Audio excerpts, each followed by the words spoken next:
The immigration checkpoint on Station Arcturus Prime was like any other. Sterile white walls, bored security officers, and the hum of bioscanners processing thousands of travelers from across the galaxy. Eli Moran stood in line, hands shoved in the pockets of his worn jacket, watching the kaleidoscope of alien species shuffle forward. He'd been hopping from station to station for 3 years now, doing odd jobs, repairs, anything that paid enough to keep him moving. He never stayed anywhere long. Never had a reason to. Next, called the security officer, a tall Velcorian with 4 arms and crystalline eyes that reflected the harsh overhead lights. Eli stepped forward, offering his datapad with his travel credentials. The officer barely glanced at it before gesturing toward the scanning booth, a cylindrical chamber lined with sensors that would verify his identity, check for contraband, and catalog his biometric data. Standard procedure, the Velcorian droned. Step inside. Eli had done this 100 times.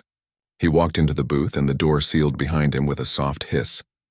Blue light cascaded over his body, reading every cell, every scar, every mark.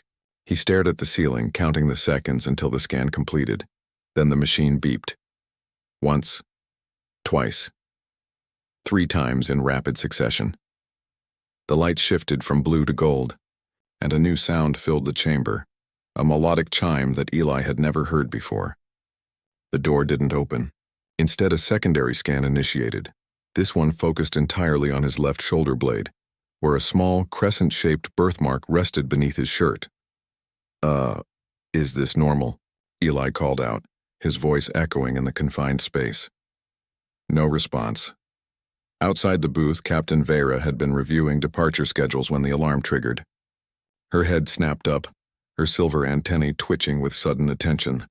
The console before her displayed a symbol she hadn't seen in over 2 decades. A royal crest from the Luminian Imperium. Impossible, she whispered. She moved quickly, her boots clicking against the metal floor as she approached the scanning booth. The Velcorian officer was already trying to override the system, but the machine had locked itself, refusing external commands. What's happening? The officer demanded. Step aside, Vera ordered, her voice carrying the authority of someone who'd commanded fleets in the Outer Reaches War. She placed her palm on the console, and her biometric signature granted her access to the scanner's deep files. The results made her blood run cold. Match confirmed, 99.97%. Royal bloodline, House Sarathar identity. Prince Elian Sarathar, presumed deceased, 22 cycles. Inside the booth, Eli was beginning to panic. The golden light intensified and holographic text began appearing around him. Symbols he didn't recognize, written in a flowing script that seemed almost alive. Okay, seriously? Someone want to tell me what's going on? He shouted. The door finally opened. Vera stood on the other side, her expression a mixture of shock and something else. Reverence. You, she said slowly, are Eli Moran? Yeah, that's what my papers say. Look, if there's a problem, what do you know about your parents? Eli froze. It was a question he'd spent most of his life avoiding. Nothing, he said flatly. I grew up in an orphanage on Earth. No records, no family. Why? Vera's gaze dropped to his shoulder, where the birthmark was hidden beneath fabric.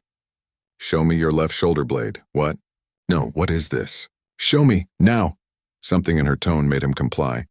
He turned, pulling down the collar of his jacket and shirt just enough to reveal the crescent mark. It was dark, almost black against his pale skin, something he'd always thought was just a birthmark, nothing special.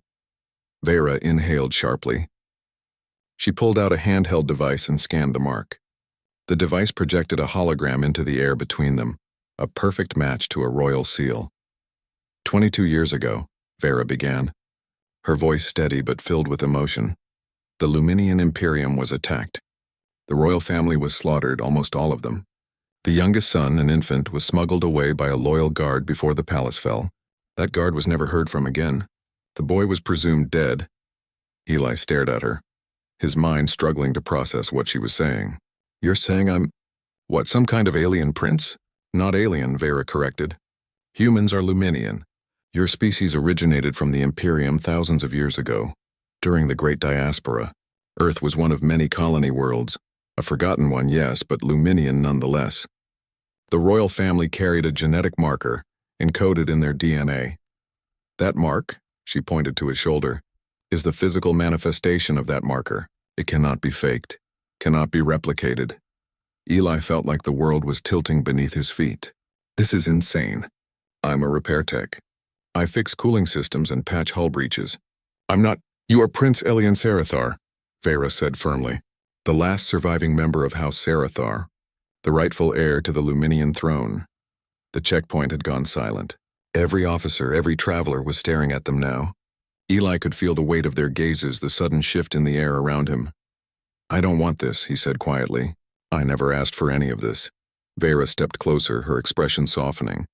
I know, but the Imperium has been in chaos since the fall of your family. Warlords fight over territory. Billions suffer under tyrants who claim legitimacy they do not possess. Your return would change everything. I don't even know these people. They are your people. Eli, whether you knew it or not, you carry their legacy in your blood. She paused, then added more gently, You've been running for 3 years. Perhaps it's time to stop running and start choosing your own path. Eli looked down at his hands, calloused, stained with grease, the hands of someone who'd worked for everything he had. Then he looked up at Vera, at the hope in her eyes, at the waiting faces around him. He'd spent his entire life being nobody, belonging nowhere. Now he was being told he was somebody, someone important, someone with a purpose. If I do this, he said slowly, I do it my way. No crowns, no thrones. Not until I know what I'm walking into. Vera smiled, a small, knowing smile. Then I will show you. Come with me, Your Highness. Eli winced at the title but didn't correct her. He followed her out of the checkpoint, leaving behind the life he'd known. Behind them, the scanner chimed one final time, displaying the royal crest in brilliant gold. The lost prince had been found.